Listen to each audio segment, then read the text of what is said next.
The death toll is climbing in Israel this morning after Hamas militants from the Gaza Strip launched a surprise attack early Saturday morning and invaded the southern part of the country. These attacks were initiated by a Palestinian militant group called Hamas, which the U.S. has designated as a terrorist organization.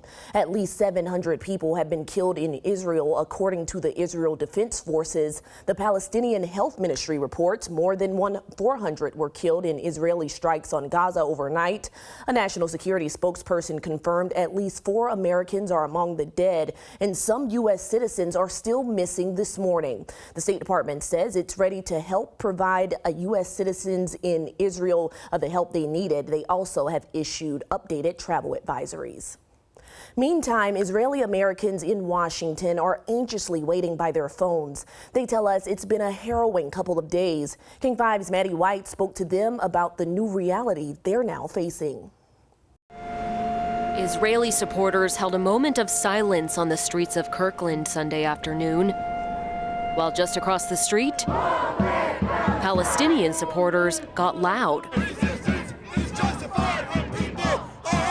Hundreds took to the streets to rally, Israeli supporters included. I think all of us in a state of shock. But one Israeli American's weekend looked a little different. We are all mourning. The local architect, who's from a village in Israel, spent the weekend with loved ones, watching the news and glued to her phone. Hoping that he's still alive. She's talking about her good friend and former neighbor. They were just surrounded by terrorists that shot them, and some of them got kidnapped to Gaza to be abused and to be used as a living shield.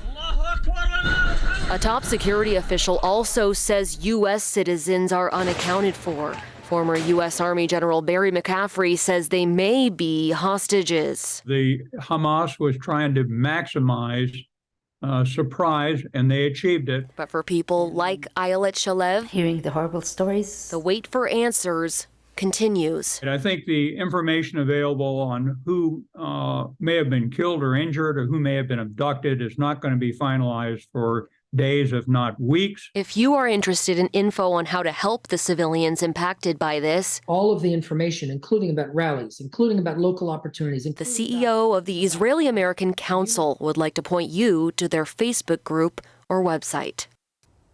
That was Maddie White reporting. We're hearing another rally will take place today in Bellevue. We will continue to monitor the situation and bring you the latest updates.